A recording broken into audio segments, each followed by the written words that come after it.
যে শিরায় শিরায় রক্ত, ভাইজানের ভক্ত কতটা উজ্জীবিত হবে। এবার সংখ্যালঘু জেলাগুলিতে ব্যাপক অংশে মানুষজন সারা শব্দ দেওয়ার পক্ষপাতী হিসেবে আইএসএফ একটা বড় অংশের মাপকাঠি এবং চাবিকাঠি দেখা যেতে পারে।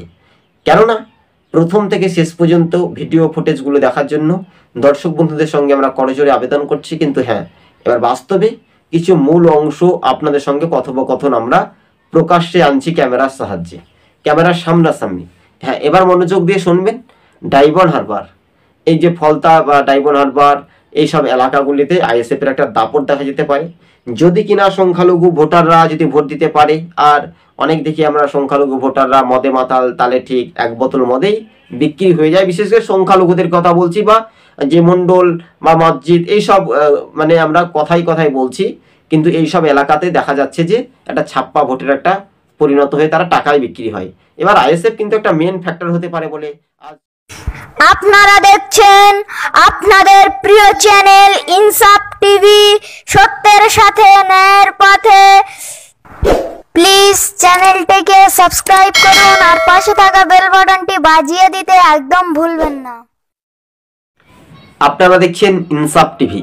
হ্যাঁ, 2024-এ সংখ্যালঘু জেলাগুলিতে আইএসএফ একটা বড় ফ্যাক্টর হতে পারে। দর্শক বন্ধুদেরকে জানাবো, আপনাদেরকে যদি আমাদের এই ছোট্ট একটি ইউটিউব চ্যানেল ভালো লেগে থাকে, অবশ্যই চ্যানেলটিকে একটু সহযোগিতা করবেন। কেননা এই নির্বাচনের সময়সীমাটা যদি আপনারা কাজে না লাগান, তাহলে কিভাবে আমরা ভিডিও করব, এটা একটু আপনাদের সঙ্গে অনুসরণ করে দিচ্ছি। ইনসাফ টিভি আর সত্যের সঙ্গে আমরা সবসময় সঠিক মর্যাদা দিয়ে বাংলার মানুষের কথাগুলি তুলে ধরি। সন্দেশখালীর ঘটনা নিয়ে কিছু কথোপকথন, বসিরহাট, ডায়মন্ড হারবার, ভাঙড় এইসব এলাকাগুলিতে, বা ক্যানিং পূর্ব, ক্যানিং পশ্চিম এইসব এলাকাগুলিতে শাসক দল যেভাবে দাপাদাপি করছে বা লাফালাফি করছে, এই দাপাদাপি বা লাফালাফিতে কতটা উজ্জীবিত হতে পারে তা সরাসরি কিন্তু আমরা ইনসাফ টিভিতে কিছু গুরুত্বপূর্ণ বিষয়গুলি আলাপ আলোচনা করছি। তবে সংখ্যালঘু ভোটের শতাংশ দিক থেকে কিন্তু একটা মেন ফ্যাক্টর হতে পারে নওশাদ সিদ্দিকী, তিনি ভাঙড়ের একমাত্রই বিধায়ক। কিন্তু দুই জেলাতে সংখ্যালঘু ভোটারদের মধ্যে একটা মেন ফ্যাক্টর দেখা যেতে পারে। হ্যাঁ, এবার বাস্তবে যে রূপরেখা মানচিত্র হলো দেখার একটা আকর্ষণীয় বিষয়, কতটা উজ্জীবিত হতে পারে বা কতটা দেখার একটা আকর্ষণীয়, সেটার উপর কিন্তু একটা নির্ভরশীল হওয়ার একটা যোগ্য প্রমাণ। এবং রাজনৈতিক মহলে আলাপ আলোচনা নির্ধারিত সময়ে কতটা উজ্জীবিত হতে পারে বা কতটা আকর্ষণীয় বিষয়, তার উপরে কিন্তু একটা প্রভাব পড়তে পারে।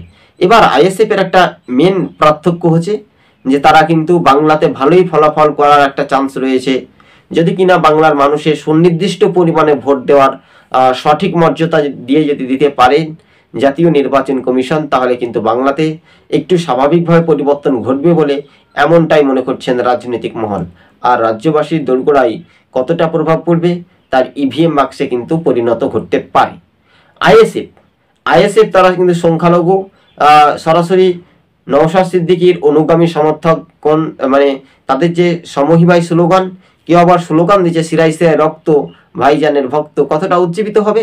এবার সংখ্যালঘু জেলাগুলিতে ব্যাপক অংশে মানুষজন সারা শব্দ দেওয়ার পক্ষপাতী হিসেবে আইএসএফ একটা বড় অংশের মাপকাঠি এবং চাবিকাঠি দেখা যেতে পারে।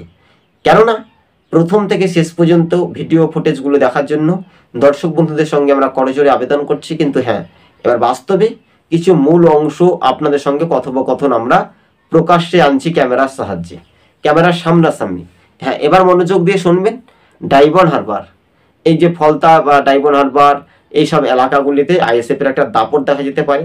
যদি কিনা সংখ্যালঘু ভোটাররা যদি ভোট দিতে পারে, আর অনেক দেখি আমরা সংখ্যালঘু ভোটাররা মদে মাতাল, তালে ঠিক এক বোতল মদেই বিক্রি হয়ে যায়। বিশেষ করে সংখ্যালঘুদের কথা বলছি, বা যে মণ্ডল বা মসজিদ এইসব আমরা কথাই কথাই বলছি, কিন্তু এইসব এলাকাতে দেখা যাচ্ছে যে একটা ছাপ্পা ভোটের একটা পরিণত হয়ে তারা টাকায় বিক্রি হয়।